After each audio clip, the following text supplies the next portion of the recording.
Dans la paracha qu'on va lire cette semaine, Bezrat Hashem, la parachat Emor, la paracha s'ouvre sur le pasuk Emor el bnei Aaron ve'amarta aleim.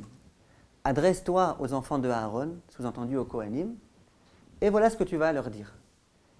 Et à ce moment-là, il va falloir leur donner l'ordre de ne surtout pas se rendre impurs au contact d'un mort. La question que Rashi pose immédiatement, c'est comment ça se fait que la Torah bégaye. Emor ve'amarta, dis et dis. Il suffit de dire une fois. Pourquoi insister tellement? Rashi immédiatement va dire, c'est pour nous donner l'enseignement suivant, les hazir gdolim alaktanim. C'est pour dire, attention, toi tu vas t'adresser aux adultes, pour que les adultes eux-mêmes ils s'adressent aux enfants. Et que les adultes eux-mêmes éduquent les enfants, Kohanim, à ne surtout pas entrer en contact avec des morts. De là on apprend donc la mitzvah d'éducation.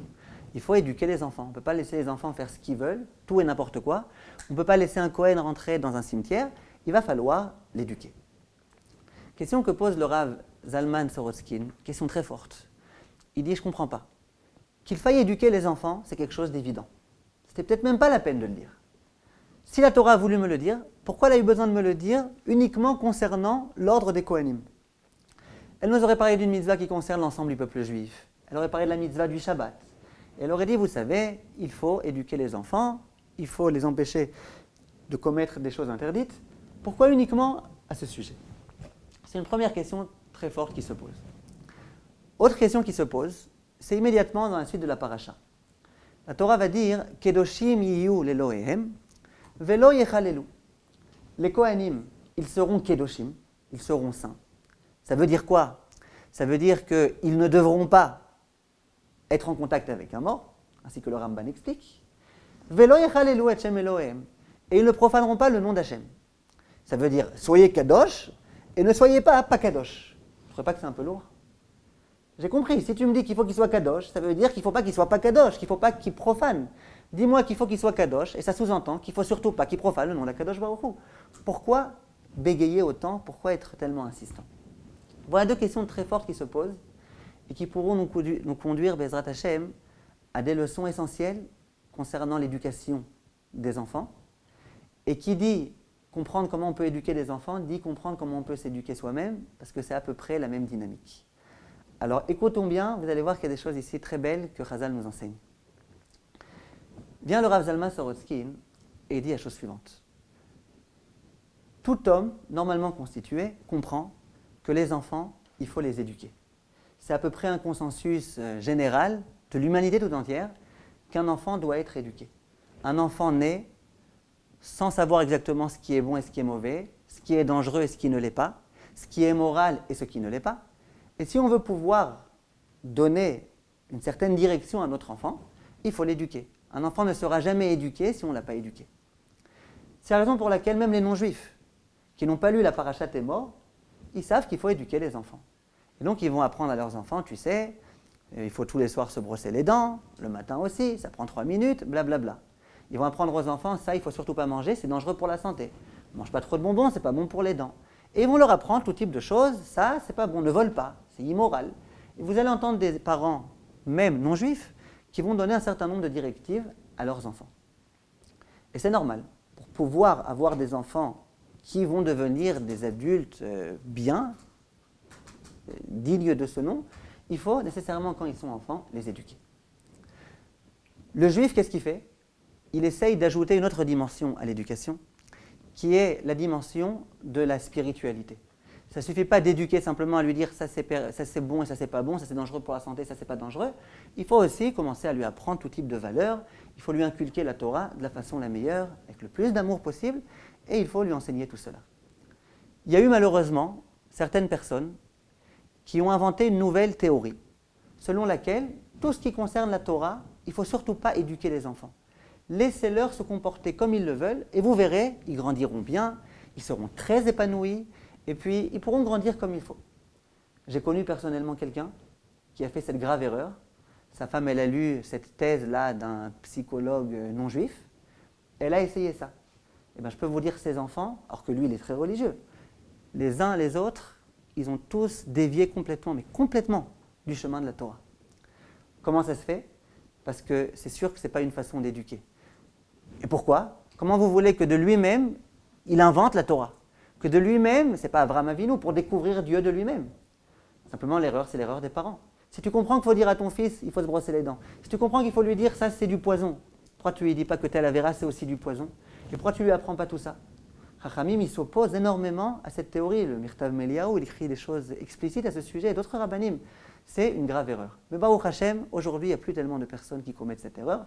On comprend bien qu'il faut éduquer nos enfants. Les éduquer, ça signifie les écarter du mal et les habituer au bien. On dit d'un Rav de la Gemara, de la Mishnah, on dit Ashrei Yoladto.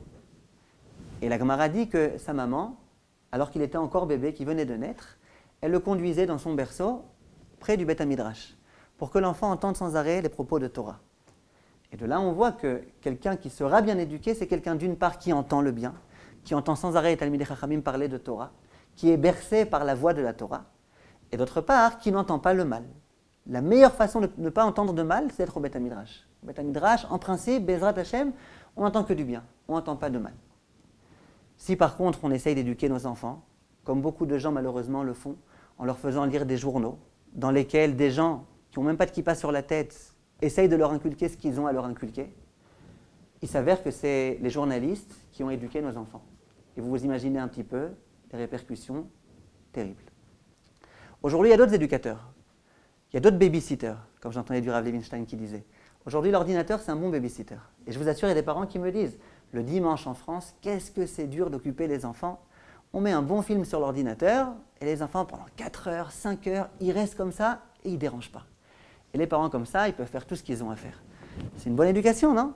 C'est l'éducation simple, mais mauvaise. Parce que qui est-ce qui va éduquer nos enfants? C'est l'ordinateur. Ils vont leur rentrer dans la tête tout type d'idées qui sont anti-Torah, qui sont contre la Torah, en tous les cas qui ne proviennent pas de sources de Chachamim. Ce n'est pas la façon d'éduquer nos enfants. Nos enfants, il faut les éduquer en leur enseignant des messages de Torah, des messages qui sont complètement compatibles avec la Torah. Et c'est ce qu'on essaye de faire. En tous les cas, en dehors, des fois, on leur allume l'ordinateur pour leur montrer des bêtises. Mais si c'est pour leur montrer, par exemple, l'histoire de Rachi, l'histoire de... D'accord, ça c'est... Pendant 4 heures. Non, c'est cette idée de... Ça c'est un autre point. Ça, c'est pas notre sujet maintenant. C'est un autre point, mais c'est pas tout à fait notre sujet. Maintenant, il va y avoir une certaine difficulté dans cette éducation. Une éducation dans laquelle on va essayer d'éduquer nos enfants. On va essayer de leur inculquer les valeurs. On peut, à un certain moment, se heurter à une difficulté. Laquelle? C'est lorsque nos enfants vont venir et qu'ils vont nous dire « Papa, pourquoi tu ne permets pas d'allumer l'ordinateur et de regarder des films? Pourtant mon copain, et tous mes copains dans la classe, ils le font. Et qu'est-ce que tu crois? Lui, son père, il est Rosh Yeshiva. Lui, son père, il est Ram. Alors quoi, nous, on est meilleurs que lui? Comment ça se fait qu'à moi, tu ne m'autorises pas alors que eux, leurs parents, ils lui autorisent? » Et quand on va voir notre fille et qu'on va essayer de lui enseigner la tsniout, et qu'elle va dire « Tu parles de tsniout, mais pourtant même la fille de tel Rosh Yeshiva, regarde comment elle s'habille. Tu me dis que c'est interdit, mais regarde, elle le fait. Et aujourd'hui, combien il y en a? Lui, il a un streimel, il a des longues péotes, regarde sa femme comment elle s'habille. Et moi, tu veux que je sois meilleur que lui avec les longues péotes? Là, on a une véritable difficulté. Qu'est-ce qu'on répond à notre fils? Qu'est-ce qu'on répond à notre fille? En tant que père, en tant que mère, en tant qu'éducateur, qu'est-ce qu'on fait dans cette situation-là? C'est là que commence le problème. Lorsque tout le monde fait tout, ce n'est pas compliqué. Dès lors que ça commence à devenir un point épineux dans lequel on souhaite écarter notre enfant de quelque chose qui est tellement habituel, là on rentre dans le vrai problème d'éducation. Vient le Rav Zalman Sorokin et il dit c'est ce qui est écrit ici. Le père va dire à son fils, tu sais, il faut observer le Shabbat. Le fils il va voir tous ses copains, ils observent Shabbat, plus ou moins. Il va comprendre que d'accord, mon père il a raison, c'est normal, c'est évident, il faut le faire. Le père va dire à son fils, tu sais, avant de manger un bonbon, vérifie le Hersher. Ah, c'est normal, c'est la mode. Tous les enfants, ils commencent à comparer les Hersherim, à voir, etc. C'est normal. Qu'est-ce qui va se passer le jour où le père va voir son fils et qui va lui dire, tu sais, il y a une levaya d'un Gdolador, on va se rendre au cimetière, mais toi, mon fils, tu es Cohen. Tu es Cohen, tu n'as pas le droit de te rendre au cimetière. Le fils, il va dire à son père, mais papa, moi je sais que même les Gdolim, ils se rendent au cimetière. Même les grands tzadikim, ils se rendent au cimetière. Mes copains, ils vont tous, et leurs parents, et leurs arrière-grands-parents, et les rachés yeshivot, tout le monde va au cimetière. Et moi, papa, tu m'interdis d'aller au cimetière? Là va commencer la difficulté. Explique à ton fils qu'il n'est pas comme les autres. Là va commencer la difficulté. C'est pour ça que c'est à ce sujet-là que la Torah va nous dire « Emor ve'amarta, le'azir gdolim alaktanim » toute l'éducation du Shabbat et des Herchérim et des choses auxquelles on est habitué et des choses qui ne posent même plus de questions, là, ce n'est pas la peine que tu interviennes en tant qu'éducateur. De toutes les façons, l'éducation, elle se fera, j'allais dire, d'elle-même. On n'a pas besoin de toi. À quel moment on va avoir besoin de toi? Dans la mitzvah telle que Emor et la Kohanim. Toi qui est spécial, qui est particulier, vu que tu es Kohen, et donc les halachot que tu vas devoir inculquer à ton fils, elles sont particulières, là tu vas avoir toi un grand problème. Et c'est là qu'on a besoin de toi en tant qu'éducateur, c'est là que tu vas avoir besoin de venir et d'expliquer à ton fils qu'il n'a pas le droit de se rendre impur alors que tout le monde se rend impur. De quelle façon le père va expliquer à son fils qu'il n'a pas le droit de se rendre impur? Il va dire, c'est pas compliqué, tu es Kohen. Tu es Kohen, le Kohen il est particulièrement saint, le Kohen c'est d'une certaine façon l'élite du peuple juif, et le Kohen, étant particulièrement proche d'Akadosh Baruch Hu, étant la symbolique de celui qui enseigne la Torah au peuple juif, comme il est écrit dans Chazal, étant celui qui est censé amener les corbanotes, étant celui qui, etc., etc., eh bien tu as une mission particulière, tu as un rôle particulier, et donc tu dois avoir un comportement distingué et particulier. Tu es Kohen. En tant que Kohen, tu n'as pas le droit de te rendre au cimetière. Les autres, ils y vont, bien sûr. Les autres, ils ne sont pas Kohanim. Toi, étant donné que tu es Kohen, tu n'as pas le droit de t'y rendre. Or, la Torah nous dit, et ça, il faut qu'on le retienne au quotidien, Ve'atem tiyuli mamlechet kohanim vegoy kadosh. Akadosh Baruch Hu s'adresse au peuple juif. Et il dit à tout un chacun, Kohanim, Léviim, Israël. Il dit, vous tous, vous êtes mamlechet kohanim. Vous êtes une dynastie de Kohanim. C'est-à-dire qu'on est tous des Kohanim. C'est-à-dire qu'on est tous des Kohanim. On est tous juifs. En tant que juif, c'est un ambassadeur Kaviachol de Akadosh Baruch Hu. C'est un représentant d'Akadosh Baruch Hu sur terre. Ainsi qu'explique le Mefarshim sur ce pasouk. Ça veut dire que chaque juif a une responsabilité très lourde, mais très noble, qui pèse sur ses épaules et qui consiste à être un représentant d'Akadosh Baruch Hu. Lorsque mon fils va me dire « Mais papa, pourquoi tu ne me permets pas à moi de faire ceci et cela? Pourtant tout le monde le fait. » Ce que je vais lui répondre à mon fils, on est Kohen, même si je ne suis pas Kohen. On est Kohen, on est censé avoir un comportement parfait. On est censé représenter ce qu'Akadosh Baruch Hu attend de nous. Donc tout le monde se permet, parce qu'eux malheureusement, ils n'ont pas encore très bien compris qu'ils sont Kohen. Mais toi, tu es Kohen, toi tu es un Ben Torah, toi tu es quelqu'un qui aspire à bien faire. Toi tu veux être l'image de ce qu'Akadosh Baruch Hu attend de nous. Attention, ce que tout le monde peut faire, toi tu ne peux pas faire. Et quand ma fille va me demander, mais pourtant, la fille d'un tel, le fils d'un tel, et je vois mes copines, et je vois les femmes dans la rue, et je vois comment elles s'habillent, pourquoi moi, papa ou maman, tu me dis que cette tenue-là, elle n'est pas décente? Je vais lui répondre, c'est vrai qu'il y en a qui. Mais toi, tu es Kohenette. Toi, tu es la fille d'Akadosh Baruch Hu, et tu dois avoir un comportement distingué, un comportement qui correspond tout à fait à un Kohen. Et c'est de cette façon-là qu'on répond à nos enfants. Lorsque nos enfants vont venir nous voir et qu'ils vont nous dire « Herchérim, machin », ça, ils n'ont pas besoin de nous. À partir de quel moment ils vont avoir besoin de nous? Lorsque tout le monde se permet d'avoir un comportement qui n'est pas le comportement de la Torah, et que lorsqu'on leur enseigne, ils vont dire « Mais papa, tu vois bien que ce que tu dis, c'est pas vrai, la preuve, c'est que… » Et là, notre devoir en tant qu'éducateur, ça va être d'être à leur écoute, ça va être d'investir du temps, ça va être d'essayer de leur expliquer de façon intelligente, de façon intelligible. Pourquoi eux, en tant que nos enfants, ils ont une importance particulière. Et c'est de cette façon-là qu'on éduque. Éduquer en disant simplement « non, non, non », ce n'est pas une façon d'éduquer. La façon d'éduquer, c'est de dire « mais tu t'imagines pas, tu es un Kohen, tu t'imagines pas, tu es important ». Et c'est parce que tu es important qu'il y a des choses qui ne conviennent pas. Alors il y en a qui ne sont pas conscients de leur importance, qui se permettent de s'habiller n'importe comment, qui se permettent de parler n'importe comment, qui se permettent de faire n'importe quoi. Eh bien ils ne sont pas au courant. Toi mon fils, sois au courant de l'importance qui est la tienne. C'est cette façon-là qu'on peut éduquer. Je me rappelle que j'avais à Kiryat Moshe, là où j'habite, j'avais un voisin. Et ce voisin, c'était un mashgiach dans une yeshiva. Il me dit, pendant une longue période, on habitait dans un quartier dans lequel les gens, c'était tous des ultra-orthodoxes. Il dit, et j'avais l'un de mes enfants, qui avait l'âge de 13-14 ans, si je me rappelle bien, qui commençait à mal tourner, il ne se trouvait pas très bien, il ne trouvait pas sa place, il commençait à mal tourner. Et j'étais très inquiet pour lui. Il dit, après, la force des choses, entre guillemets, a fait qu'on ait besoin de déménager. Et on est arrivé à Kiryat Moshe. Dans un endroit à Kiryat Moshe, pas super orthodoxe, en tout cas sûrement pas ultra-orthodoxe tel qu'il était là-bas. Ça veut dire que dans la rue, c'était l'un des seuls, le bachour, avec un chapeau, avec une veste, avec des tzitziot, avec des péotes. C'était l'un des seuls qui étudiait dans un Talmud Torah, qui passait sa journée à étudier la Torah. Il dit, eh bien, croyez-moi que le fait qu'on ait déménagé, ça a été vraiment salvateur pour lui. Il me dit, je vais vous expliquer pourquoi. c'est un mashgiach dans yeshiva, c'est un pédagogue. Il me dit, je vais vous expliquer pourquoi. Il me dit, il était là-bas. Là-bas, c'était tous des Bnei Torah. Donc, il se sentait être un peu comme tout le monde. Il ne sentait pas qu'il avait une importance particulière.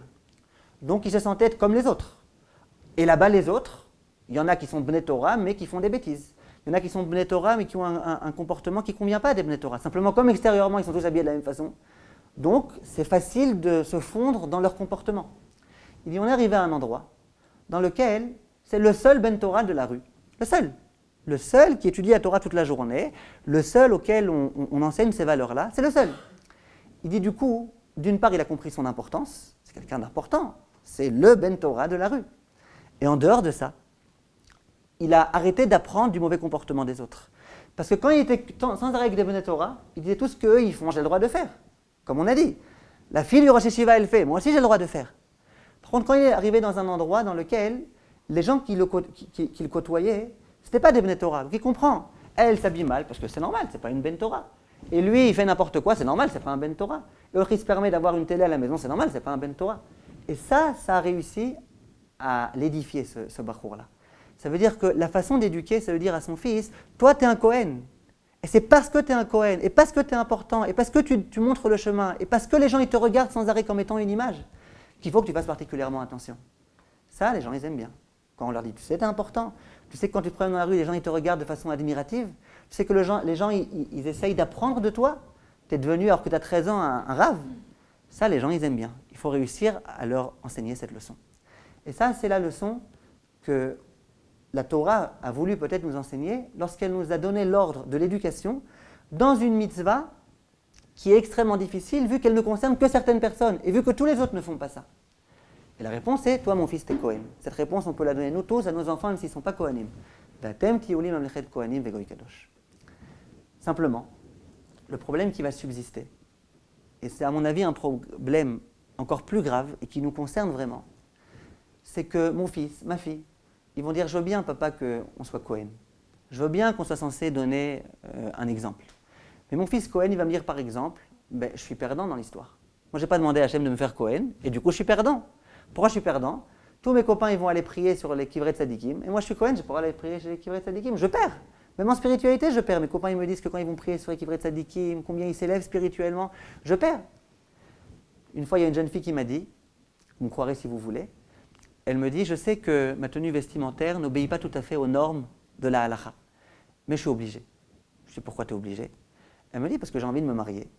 Et je sais très bien que si je ne m'habille pas de façon suffisamment séduisante, voire provocatrice, personne ne mettra ses yeux sur moi. Donc je suis obligée, sinon je vais perdre. Alors bien évidemment, je lui ai dit, je suis désolé de te dire, mais malheur à toi, chas v'shalom, si jamais quelqu'un se marie avec toi uniquement parce que tu es provocatrice. Attention, vous commencez mal. Attention. Mais à mon avis, l'idée est beaucoup plus profonde que ça. Le Kohen, a priori, va avoir un problème. Et c'est ce que l'Octave Sofer va nous enseigner dans cette paracha. Il y a écrit dans la Mishnah, dans Pirkei Avot, il est écrit Akavia ben Mahalalel Omer. Akavia, donc fils de Mahalalel, disait Istakel bishlosha dvarim, vei ata bal idei avera. Il faut que tu médites à 3 idées importantes, et grâce à ça, tu ne risques pas d'en venir à la avera. Da me'ayin bata, souviens-toi d'où tu viens. Velean ata olech, et où tu te diriges. Velif nemi ata atid liten din vecheshbon. Et à qui tu vas finalement devoir rendre des comptes. Donc d'où tu viens, ça on sait. Écrit là-bas, tu viens d'une toute petite goutte infinitésimale. Où tu vas? Eh bien, tu vas vers le tombeau, dans 120 ans. Tu te diriges là-bas en tous les cas. Et devant qui tu vas rendre des comptes? Devant un Kadosh Baruch Hu. Et si Akavia ben Mahalalel dit cette phrase-là, une phrase qu'on récite d'ailleurs au moment d'Alevaya, quand on accompagne quelqu'un, voilà le pasouk, l'enseignement qu'on répète à chaque fois. Si jamais Akavia ben Mahalalel nous donne cet enseignement, ça veut dire que c'est ça le conseil pour ne pas en venir à la Avera. Ça veut dire que si je souhaite une thérapie qui va me permettre de ne pas commettre de Avera, la thérapie c'est celle-là. Réfléchis bien. Souviens-toi qu'un jour tu vas mourir et souviens-toi qu'un jour tu vas devoir rendre des comptes à Kadosh Baruch Hu. C'est écrit aussi explicitement dans un autre enseignement de nos maîtres, où il y a écrit « Im paga becha menu valze » Si jamais un jour, il y a ce Ménouval, là, ce voyou, ce rachat, qui s'appelle le Yetzer Hara, si un jour il m'a rencontré, il m'a apostrophé, visiblement c'est qu'il veut me faire trébucher, là il y a 3 conseils que nos maîtres nous donnent. Premièrement, Tikra Kriyat Shema. Lis la Kriyat Shema, reçois sur toi le joug divin, et peut-être que grâce à ça, tu risqueras à l'éliminer complètement. Excusez-moi, c'est le deuxième conseil. Le premier conseil, c'est Moshreu le Bet HaMidrash. Prends-le avec toi au Bet HaMidrash. Ça veut dire, lundi soir, vous avez un petit Yetzer Hara de faire quelque chose, amenez-le au cours, et puis comme ça, Be'ezrat Hashem, on pourra réussir à le démolir grâce aux propos de Torah. Il y a écrit, si jamais ça n'a pas suffi, il faut lire la Kriyat Shema. C'est-à-dire que la Kriyat Shema, visiblement, ça a un pouvoir plus fort encore qu'un bon cours de Torah. Et si on n'a toujours pas réussi, Yaskireu lo yom hamita. Il faut se souvenir du jour de la mort. Ça veut dire que le conseil ultime qu'on peut donner à quelqu'un, c'est de se souvenir du jour de la mort. Et si je ne voulais pas vous faire une atmosphère trop morbide, mais le Rav Kalonimouche de Pshisra, c'était un très grand admor. Lui, il écrit dans son Sefer, il décrit un petit peu quelles doivent être les pensées morbides auxquelles on doit penser pour réussir à ce qu'une telle pensée, elle nous éloigne de la Avera. Pour vous donner qu'un petit exemple de ce qu'il dit il faut s'imaginer qu'on est dans le lit en train de mourir, qu'on a nos enfants autour de nous qui sont en train de pleurer. Papa, papa, ne meurs pas, on a besoin de toi. Maman, maman. Et nous, on est comme ça, on a beaucoup de peine pour eux. Et puis finalement, voilà, on sent qu'on est en train de disparaître complètement. Et puis il faut s'imaginer ensuite qu'on est comme ça, mort complètement, et qu'il y a nos enfants qui nous prennent. Bekitsour, je vous épargne un petit peu de tout ce qu'il écrit là-bas. Il dit, quand on pense vraiment de cette façon-là, pas simplement, un jour je vais mourir, Toda, et puis Toda Rabba. Non, je vais mourir, et regarde comment ça sera, et imagine-toi, et après tu vas arriver à Kadosh Baruch Hu, et compagnie. Il dit, ça, c'est capable de détruire le Yetzer Hara. Donc, le conseil ultime, si on veut éviter de fauter, écrit dans Pirkei Avot, écrit dans une autre Gemara, c'est de se souvenir du jour de la mort. C'est la raison pour laquelle il y a un passouk aussi dans Kohelet, dans lequel est écrit Tov lechet lebet ha'avel, mi lechet lebet ha'mishte. C'est mieux d'aller rendre visite à des endeuillés, chas v'shalom, barminan, que d'aller rendre visite à un khatan et une kala. Pourquoi c'est mieux? La vérité, c'est plus sympa d'aller khatan vekala. En plus, le repas, il est meilleur en général que les petits biscuits qu'on nous propose chez les endeuillés. Ça vaut le coup, non? Il écrit non. Tu veux un bon conseil? Tu as le choix entre les deux? Va chez l'endeuillé. Pourquoi? Il y a plusieurs explications qui sont données. L'une d'entre elles, c'est que tu vas voir un khatan, une kala, tu vas te réjouir avec eux, très bien. Mais par contre, la leçon que tu vas pouvoir apprendre, si tu vas dans la maison de l'endeuillé, elle va être beaucoup plus grande. Laquelle? On va te présenter un homme qui jusqu'à présent marchait, parlait, enseignait, qui jusqu'à présent prenait des décisions, qui faisait plein de choses. C'était vraiment un homme autonome. Il bougeait, il faisait plein de choses.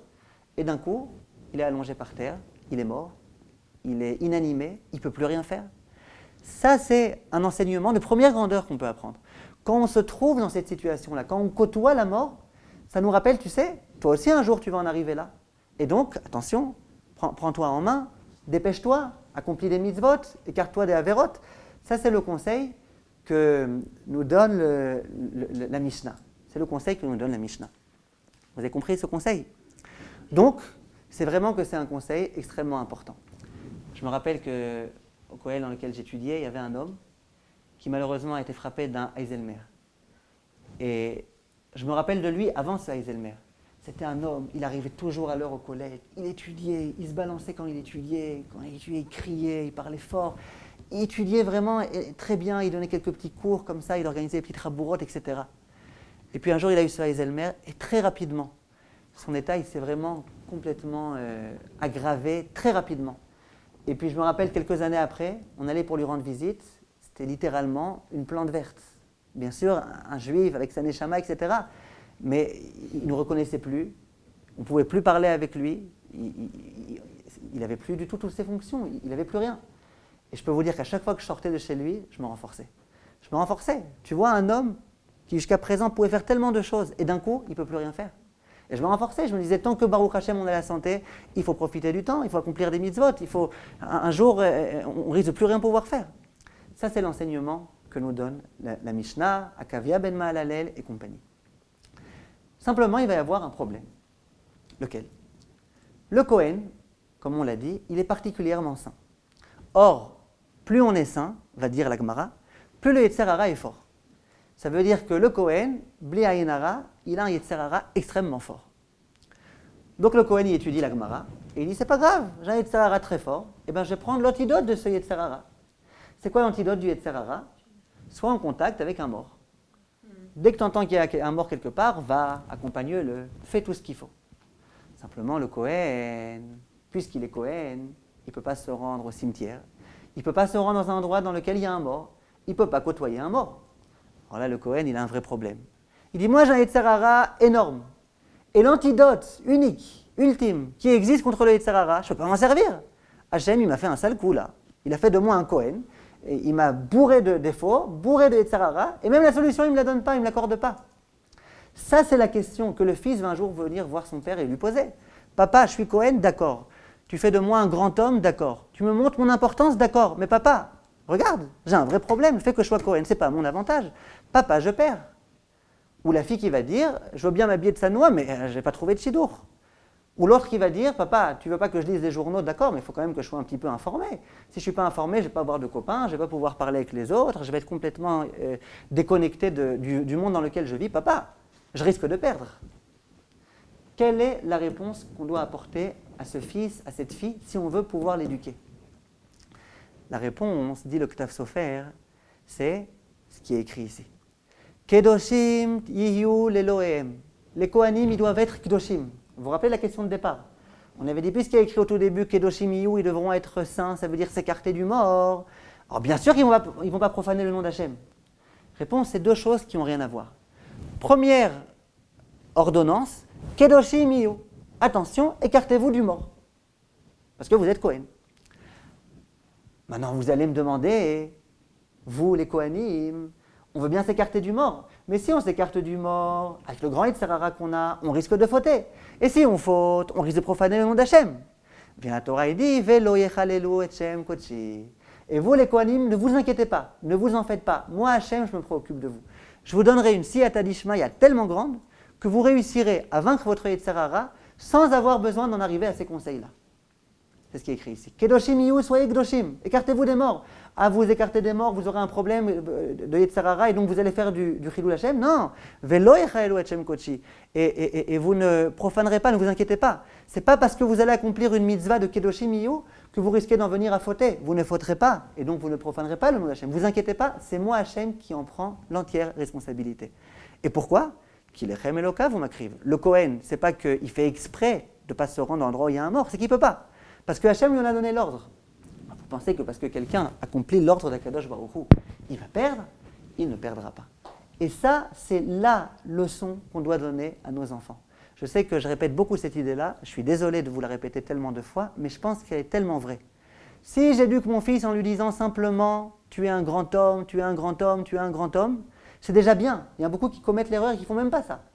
C'est déjà très bien. Ça, c'est ce que le Rav Zalman Soroski nous a enseigné. Dis à ton fils, tu es un Kohen. C'est déjà très bien, mais ce n'est pas suffisant. Parce que s'il sent que du fait que c'est un grand homme, il doit vivre dans la privation et il doit vivre en perdant à chaque fois, il va perdre à tous les niveaux, au niveau matériel, au niveau spirituel, il n'arrivera pas. Il ne sera pas en tous les cas joyeux dans cette Torah que je lui propose. Pour pouvoir bien l'éduquer, il faut que je lui dise, t'inquiète pas, tu es un Kohen, tu ne perdras pas du fait que tu es Kohen. Tu es une fille qui t'habille bien, ne t'inquiète pas, tu ne perdras pas du fait que tu t'habilles bien. Tu ne vas pas être tellement informé, t'inquiète pas, tu auras des copains. Et cette idée-là, on la retrouve à maintes reprises dans la Gemara et dans beaucoup d'autres enseignements de Chazal. Pour vous donner un exemple, la Gemara dit dans Masechet Avodah Zara, chaque homme qui étudie la Torah la nuit, à des horaires tardifs, il aura le lendemain Chut shel chesed mashur al panav. Il aura un fil de, comment on va traduire ça? De chesed, de bonté, ouais, un fil de bonté qui sera sur son visage. Question que pose le Maharshak, quel rapport? Il étudie tard le soir, très bien. Alors, comme récompense, donne-lui qu'il soit un Talmid Chacham, au moins qu'il ne soit pas fatigué pour rien. Mais quel rapport avec il aura un fil de bonté, qui sera agréable, il aura une certaine sympathie qui se dégagera de son visage? Quel rapport? Dit le Maharsha, vous savez pourquoi? Dit le Maharsha, une personne qui étudie tard la nuit, de façon naturelle, le lendemain, elle a un visage de Tisha B'Av. Des rides, une humeur massacrante, c'est normal. Toute la nuit, elle n'a pas dormi. Vient le Maharsha et dit, attention, tu crois que parce que tu as accompli une mitzvah, tu vas sortir perdant et que tu vas t'attirer des ennemis, vu ton visage? Chas v'shalom. Tu t'es fatigué Shem Shamaim, tu t'es fatigué toute la nuit en l'honneur de la Torah. Hachem, en contrepartie, qu'est-ce qu'il va te donner? Chut shel chesed, un visage extrêmement agréable. Même si tu es fatigué, même si tu es ridé, les gens ils t'adoreront. Pourquoi? Parce que c'est une bracha qu'Akadosh Baruch Hu te donne. À nouveau la même idée.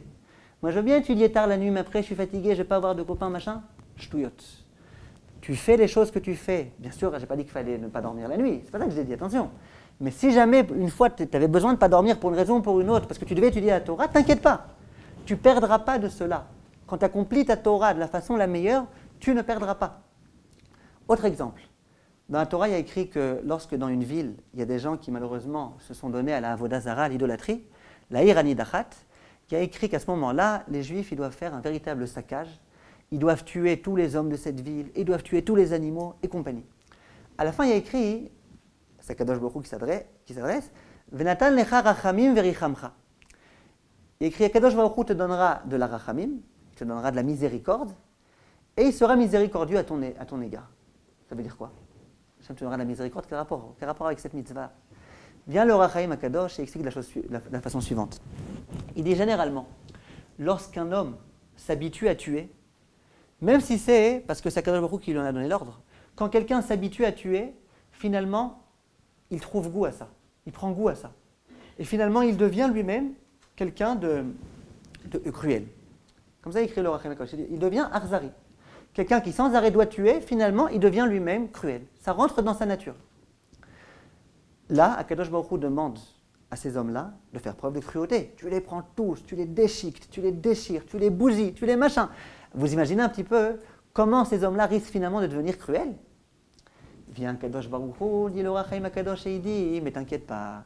Venatan lecha rachamim, Akadosh Baruch Hu en contrepartie, il va te donner de la miséricorde. Toute cette vertu de miséricorde que tu as perdue, et qui s'est remplacé par, malheureusement, une dimension de cruauté, Akadosh Baruch Hu, il va te donner un plein de miséricorde pour réussir en contrepartie à remplir à nouveau la miséricorde. Et tu seras donc un homme miséricordieux. Et donc, tu n'auras rien perdu. Pourquoi? Parce que tu fais la mitzvah d'Hachem. Tu crois que parce que tu fais la mitzvah d'Hachem, de devoir te montrer cruel, parce qu'Hachem t'en a donné l'ordre, tu vas devenir un homme cruel? Chas v'shalom. On ne perd rien à écouter la volonté d'Akadosh Baruch Hu. Et ça, il faut bien qu'on comprenne. Aujourd'hui, dans les rues, je ne sais pas si vous êtes assez israélienne pour comprendre, il y a un principe qui s'appelle tzoul. Pas un principe, une appellation. Vous savez, c'est quoi tzoul? Tzoul, c'est tzadik veralo. Tzoul, c'est les gens que vous voyez marcher dans la rue comme ça, qui ne regardent surtout pas à l'extérieur des Arba Hamot, qui sont comme ça, qui marchent, qui font attention, qui sont toujours avec un livre en train d'étudier. Eux, on les appelle tzoul. Tzoul, c'est tzadik veralo. Il est très tzadik, le pauvre, il ne kiffe pas la vie, et sans arrêt, il est comme ça un peu triste, un peu très sérieux, très austère. Tzoul, ça s'appelle tzoul. Alors, d'accord, tzoul, c'est Rachetevot, tzadik, vav, c'est vera, lamet, c'est l'eau. Alors, une fois, j'ai dit à mon fils, tu connais ce concept-là de tzoul? Mais bien sûr, je connais. C'est tzadik vetov lo. Ça veut dire que ce même tzadik vera lo, le même Rachetevot, c'est tzadik vetov lo. Nous, on les regarde comme ça, on ne comprend rien du tout à la richesse intérieure qui est la leur. Et nous, on dit, ah, les pauvres, ils ne savent pas kiffer, les pauvres, ils sont comme ça, très sérieux avec Hachem, machin, ils ne savent pas c'est quoi, un bon jacuzzi, machin. En fait, c'est nous qui ne comprenons rien. Eux, c'est les vrais kiffeurs. Eux, ils savent kiffer un bon Rabbi Akiva Iger, une bonne Sugiya, un bon quelque chose. Et ça, c'est ce que la Torah nous apprend. Dernier exemple. J'ai un ami, son père, il a beaucoup fait de Zikouï Rabim dans sa vie. Beaucoup. À chaque fois, il s'occupait d'être Marzir Bitchouva. Il a fait énormément de Zikouï Rabim. Et en plus, il le faisait Shem Shamaim. Et il a eu beaucoup d'enfants, cet homme-là. Et ses enfants, lui, je le connais très bien, c'est un ami à moi, il étudie au Koel avec moi, extrêmement sérieux. Et tous ses frères et ses sœurs, tous Baruch Hashem, très tzadikim. Alors un jour, quand je lui ai parlé de Zikouï Rabim un peu, etc., je lui ai dit, mais ton père était beaucoup à la maison. Il me dit la vérité, pendant une longue période, on ne le voyait presque pas. Je lui ai dit, comment ça se fait qu'il a choisi de rapprocher d'autres gens plutôt que ses enfants? Il me dit, c'est pas compliqué. Mon père, il a été voir deux immenses rabbanim. Il a été voir le Rav Ovadia Yosef, et il a été voir le Rav Shlomo Zalman Auerbach. Et il leur a posé cette question, aux deux, dans les mêmes termes. Et la réponse qu'il a obtenue des deux, c'était la même. Les rabbanim lui ont dit, ne t'inquiète pas pour tes enfants. Toi, occupe-toi de mes enfants, et moi, je m'occuperai de tes enfants. Voilà la réponse que les deux rabbanim m'ont dit. À nouveau, ça aussi, attention, il ne faut pas s'occuper que des autres et pas de ses propres enfants. Mais tu crois que parce que tu as accompli une mitzvah, dans la mesure où tu penses que c'est Retzon Hashem, tu vas perdre, et tes enfants, ils vont mal sortir? Non, occupe-toi de mes enfants, accomplis ta mitzvah, et ne t'inquiète pas, tu ne perdras pas. Et Baruch Hashem, les résultats, pour ceux qui connaissent cette famille, et beaucoup d'autres familles dans ce cas-là, on les voit. Les résultats extraordinaires. Pareil, le Rav Ovadia Yosef dit, un Talmid Chacham qui vient donner des cours de Torah. Souvent, il donne des cours de Torah, mais finalement, ça risque d'être au dépend de son étude. Alors, il donne des cours, c'est bien beau, c'est bien gentil, mais finalement, comment il va devenir lui-même un Talmid Chacham si sans arrêt il passe son temps à donner des cours? Dit le Rav Ovadia Yosef, et à nouveau, dans les mêmes termes, je l'ai entendu du Rav Sternbuch, lorsque plusieurs fois j'étais lui demander, on me demande de donner un cours ici, est-ce que je dois accepter ou pas? Et finalement, je ne vais plus avoir beaucoup de temps pour étudier. À chaque fois, les termes qu'il m'a répondu, quand je lui ai parlé de mon site aussi, c'était à chaque fois les mêmes termes. Il me disait, ne t'inquiète pas, si tu es Mevatel Torah pour approcher des gens de la Torah, pour donner des cours, faire du Zikouï Rabim, pour renforcer les gens, pour enseigner la halakha, ne t'inquiète pas, tu ne perdras pas. C'est-à-dire quoi, tu ne perdras pas? Tu comprendras en 1 heure ce que tu aurais dû comprendre en 3 heures. Tu auras une siyata d'ishma particulière, tu retiendras particulièrement bien. Au lieu de devoir réviser 10 fois, tu réviseras 1 fois et tu retiendras. Ça veut dire quoi? Ça veut dire que la leçon, c'est que nous, on doit accomplir les mitzvot. C'est sûr, ça tout le monde est d'accord avec ça. Simplement, il y en a qui pensent que je dois accomplir les mitzvot, en sachant bien que je vais perdre beaucoup, matériellement, spirituellement, à tous les niveaux, mais il faut accomplir les mitzvot. Et après, on s'étonne que nos enfants n'arrivent pas à les éduquer de cette façon-là, que nos enfants, ils n'aient pas envie de se ranger dans cette perspective-là. Et après, on s'étonne pire que ça, que nous-mêmes, on n'arrive pas. Et quelquefois, on pète un câble. Simplement, l'éducation qui doit être celle qu'on doit inculquer à nos enfants, et nous inculquer à nous-mêmes, si on veut pouvoir réussir à bien vivre notre judaïsme, c'est que non seulement, si la Torah nous donne tellement de mitzvot, et qu'il faut tellement être bien habillé, et qu'il faut tellement faire attention à nous-mêmes, qu'il faut tellement faire attention à notre bouche, et à nos yeux, et à nos oreilles, et à tout, c'est parce qu'on est important. Et ça, en soi, c'est déjà censé nous élever, nous donner envie d'être meilleurs. Simplement, ça ne s'arrête pas là. Il faut savoir que ce n'est pas parce que je ferai le bien, ce n'est pas parce que j'aiderai les autres que moi, je perdrai. Moi, je ne perdrai rien. En faisant une mitzvah, on ne perd pas. Shomer mitzvah, lo yeda davara. Celui qui accomplit une mitzvah, il ne perdra rien de cela. Et si on a réussi à comprendre bien ces 2 idées, on a toutes les chances, Bezrat Hashem, de réussir de cette façon-là à éduquer nos jeunes, à continuer nous-mêmes à nous éduquer et à progresser dans la Avodat Hashem, ce que je vous souhaite à tous. Amen.